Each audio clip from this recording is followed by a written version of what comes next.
Let's save our Earth. Hello, everyone. I'm Karin Stein. I'm the Iowa organizer for Moms Clean Air Force, and we are an organization, nationwide organization of over 1 million moms and dads. And our mission is to fight to protect our children from the effects of air pollution and the effects of the climate crisis.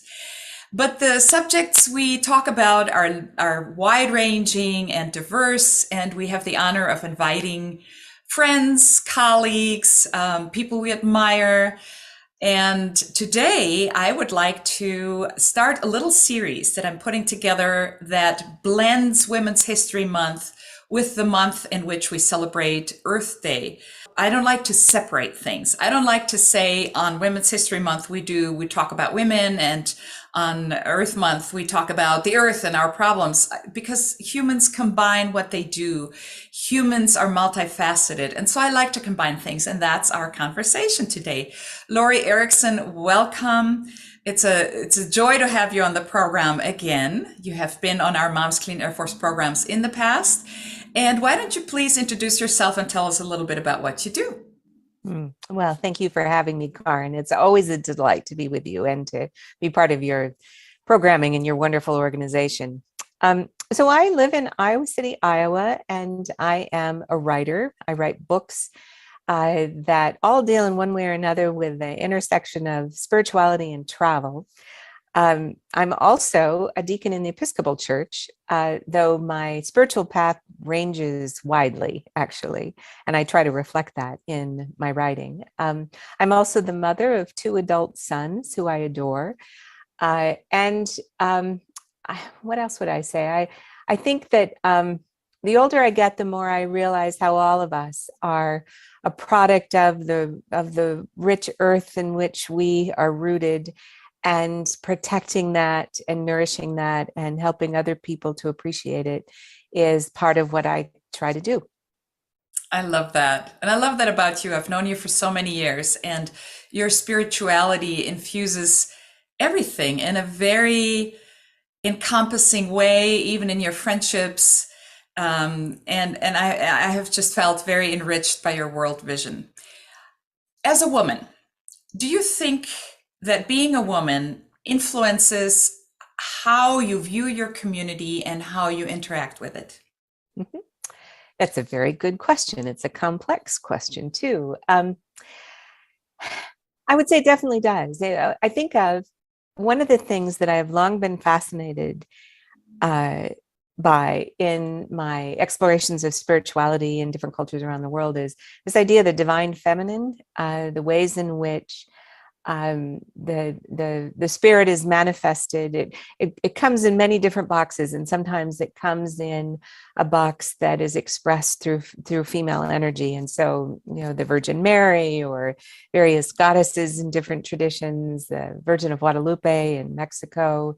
We were just in Hawaii not too long ago, the goddess Pele, who's associated with the volcanoes of Hawaii. And so when I think of the ways in which being a woman manifests itself in my own life, I really do look at sort of those larger cultural and religious patterns of inspiration coming from those strong, powerful female figures that were both strong and powerful and also very nurturing. And I think that's where the female, the woman part comes in, that you can be both. You don't have to be one or the other. And specifically, because I know you're a mom, Mm-hmm. and not everyone I'll be speaking with is a mom, Mm-hmm. but as a mom, do you find that adds something to that layer of your identity as a woman as you Mm-hmm. interact with your sons and your community? Absolutely. I think that the moment you become a mom, I mean, it's like that old saying says, from that point on, part of your heart walks around, independent of you. And that has all sorts of wonderful things, but it also means that you have a kind of vulnerability and a kind of commitment to the larger world that you don't have, that you didn't have before, I think. And it also means that you have a stake in the next generations that you didn't have before. And the sense of, a kind of comfort knowing that um, what you do, the ripple effects hopefully will continue. Also a sense for not only your own children, I think, but other people's children. And so, for example, hearing the news from Ukraine and seeing the images of families torn apart and children who are hurt. I think as a mother, those images are so much more gut-wrenching. So being a mother comes at a great cost, I think.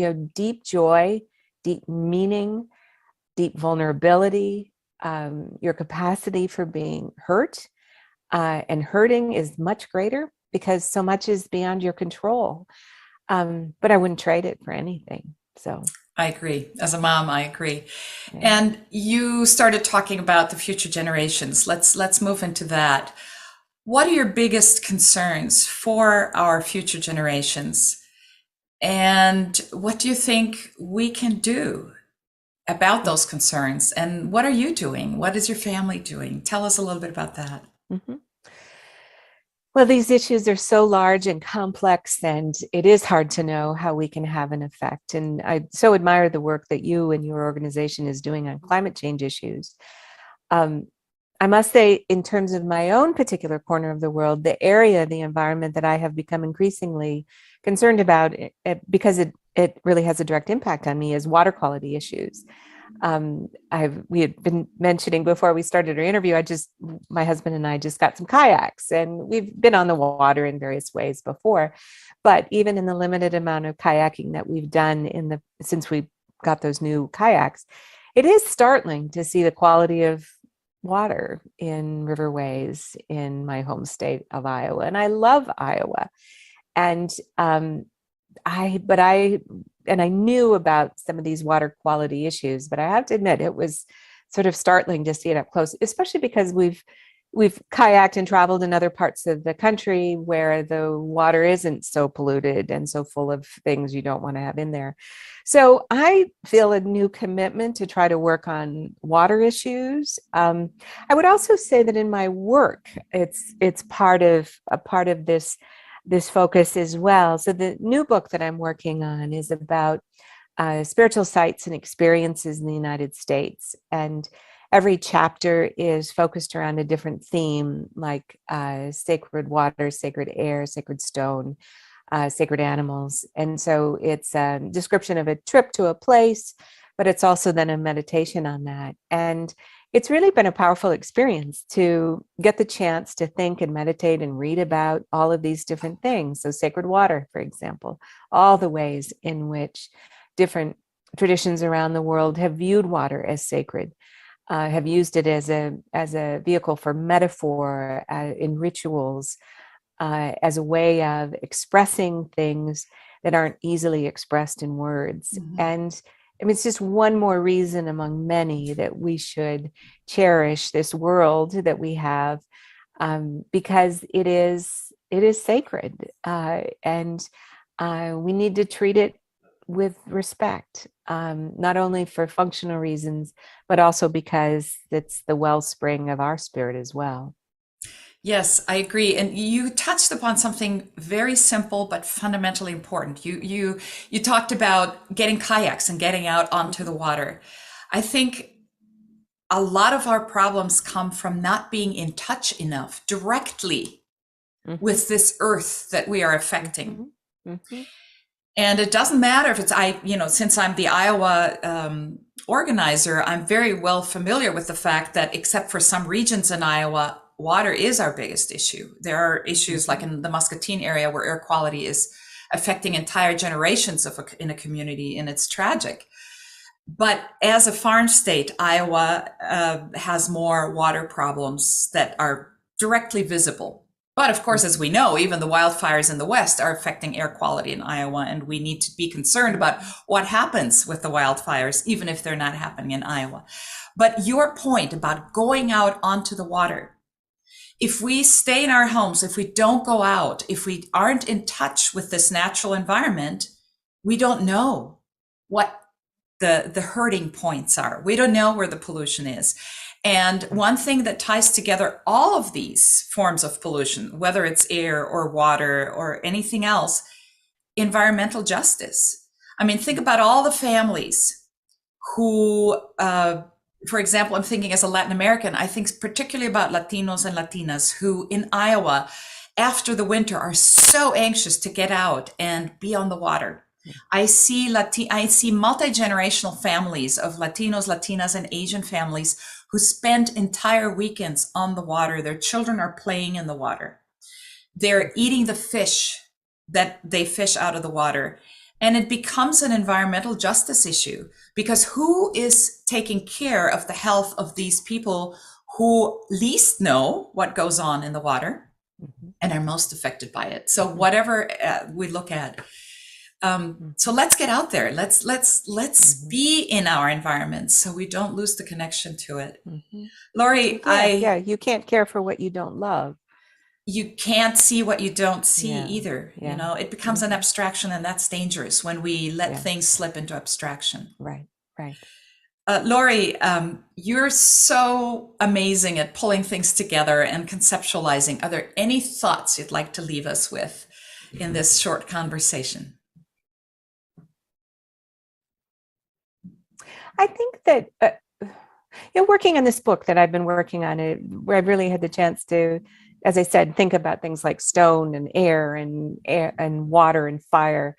It does give me hope. This sense of just, in a sense, geologic history. The incredible sweep of time and the passage of the flow of one form to another.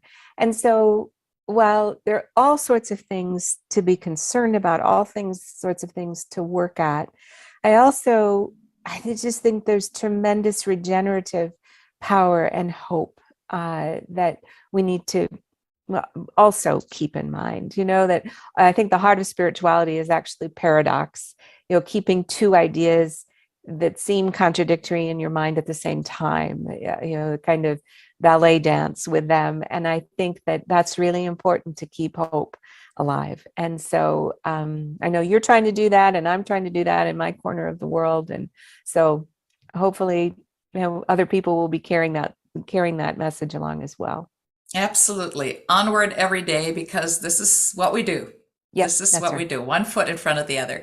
Thank you, Lori Erickson, for spending this time with us and for your beautiful, beautiful message to combine being a woman with caring for the environment.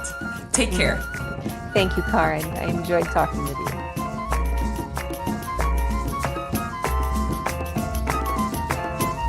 I want clean air and water, save our climate, save our